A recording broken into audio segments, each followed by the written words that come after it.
Ang susunod na programa ay rated PG. Ito ay nangangailangan ng patnubay at gabay ng magulang para sa mga batang manonood.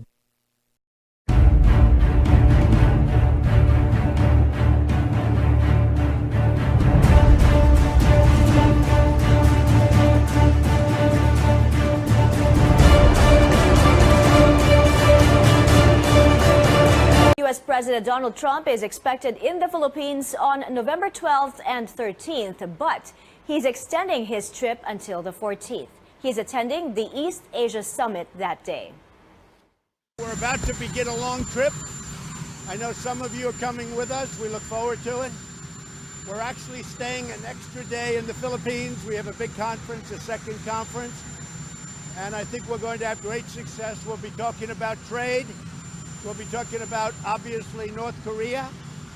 We'll be enlisting the help of a lot of people and countries. We'll see what happens, but I think we're going to have a very successful trip. There's a lot of goodwill. Malacanang welcomes President Trump's extended stay in the Philippines during the ASEAN Week.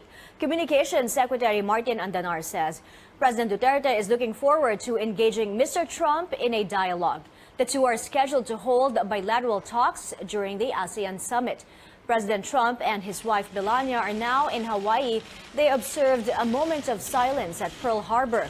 They placed a wreath inside the USS Arizona Memorial, where hundreds of Marines and sailors died during the Japanese attack in 1941. The first couple made a stop in Hawaii before they head to Asia on a 12-day, 5-country trip. The Catholic Church and activists are holding a nationwide call for prayer. It begins tomorrow with a Heal Our Land Mass at the EDSA Shrine. Anjo Alimario tells us more. It's a campaign to put an end to violence. About 100 families of victims of alleged extrajudicial killings begin their quest for justice with a silent protest. Together with the Catholic Bishops' Conference of the Philippines and other groups, they're calling on Filipinos to join the Lord Heal Our Land Mass. For 33 days starting on Sunday, they're praying for healing of what they say is a bleeding nation. Karamihan sa kanila, lumikas mula sa kanilang dating squatters area sa ibang lugar kasi hinaharas pa sila ng mga pulis hanggang ngayon. No? Takot sila sa buhay nila. Brother Armin Luistro says the campaign is all about empowering victims of injustice. I think dapat hindi sila makalimutan. They also need to come out and to share their stories because their narratives are most important. Luistro says healing starts with embracing the truth, no matter how painful it is. The inconvenient truth of our nation is, for the past 1.5 years, 13,000 have been killed violently. Whatever you call it. For Tindig Pilipinas, the best way to heal is through seeking justice. Gusto na po namin na maghilom ang lahat ng sugat na nangyari dahil sa war on drugs na ginawa ng gobyernong ito. They dismiss accusations of the campaign being a political move of the Liberal Party and a destabilization plot. Bakit narating natin yung panahon na ganito na parang pag meron kang gagawin at sasabihin, ika-categorize ka. Dito ka ba? Dilawang ka ba? Destabilizer? Nanggugulo ka lang ba? O ikaw ba'y sumusuporta para sa Pilipinas? Sa loob ng isang demokrasya, hindi pa pwede na panay robot tayo lahat. Na kung ano ang sabihin ng isang tao, lahat tayo tatango. Incoming spokesperson Harry Roque says Malacanang joins the nation in this prayer healing. Anjo Alimario, CNN Philippines. After the Mass at 3 p.m., there will be a procession from the EDSA Shrine to the People Power Monument, where they will carry the image of the Our Lady of Fatima. That's the same image brought by devotees during the 1986 People Power Revolution in a procession to the People Power Monument.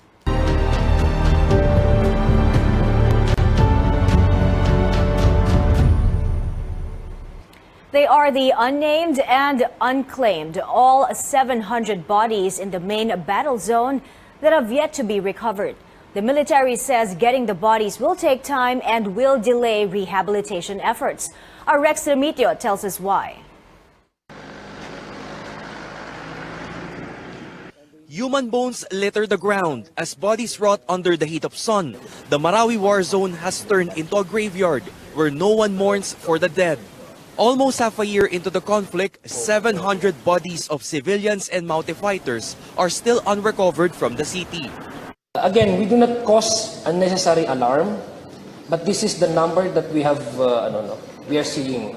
The expected number of Maute fighters killed inside is around 900, right? 920. But we were only recovered about 100 dead bodies, skeletal remains. Lanao del Sur Crisis Management Committee spokesperson Zia Alonto Adyong says this could delay rehabilitation efforts in some barangays. Post-conflict assessment teams would also have a hard time going around the main battle area. Because you cannot reconstruct main battle area if you still have their remains scattered around. The military says retrieval teams cannot just go in, as troops are still clearing the area of thousands of improvised explosive devices. Then there are the Maute stragglers the soldiers are hunting down. We are also focused on the recovery or yung pagsalakay sa mga stragglers.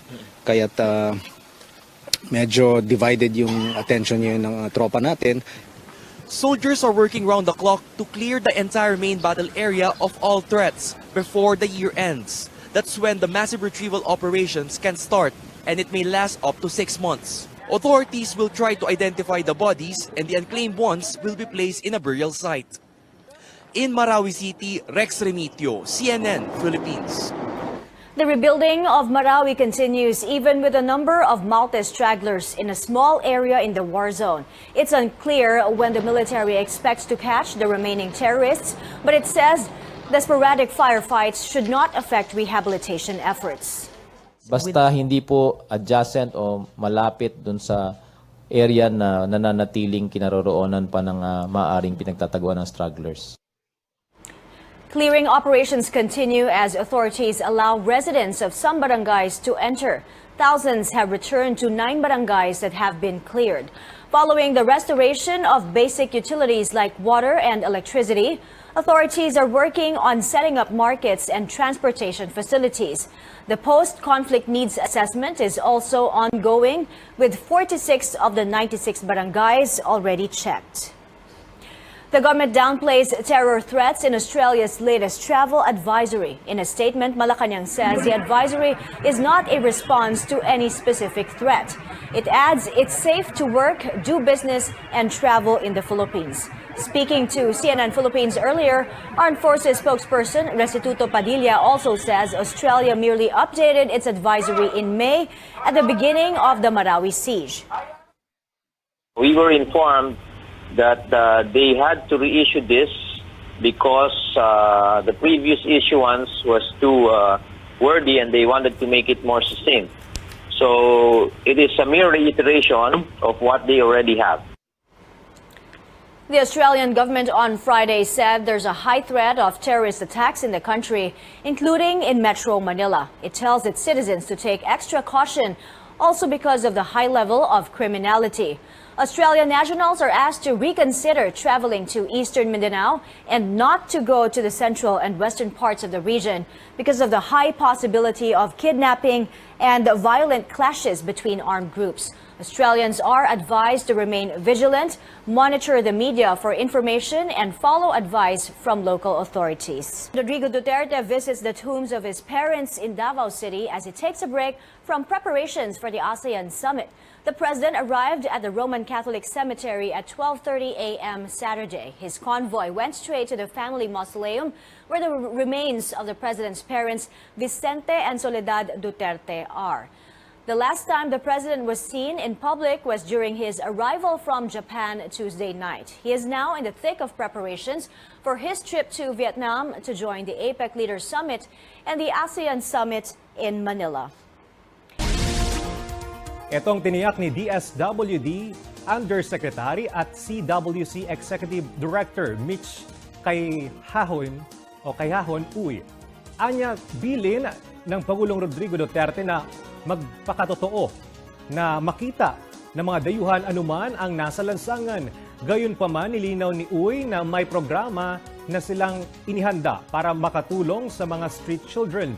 Tulad na lamang ng mga activity centers na kanilang inilaan para sa mga batang lansangan, may malaking event man sa bansa o wala na may mga activities gaya ng paglalaro, pagbabasa at feeding program.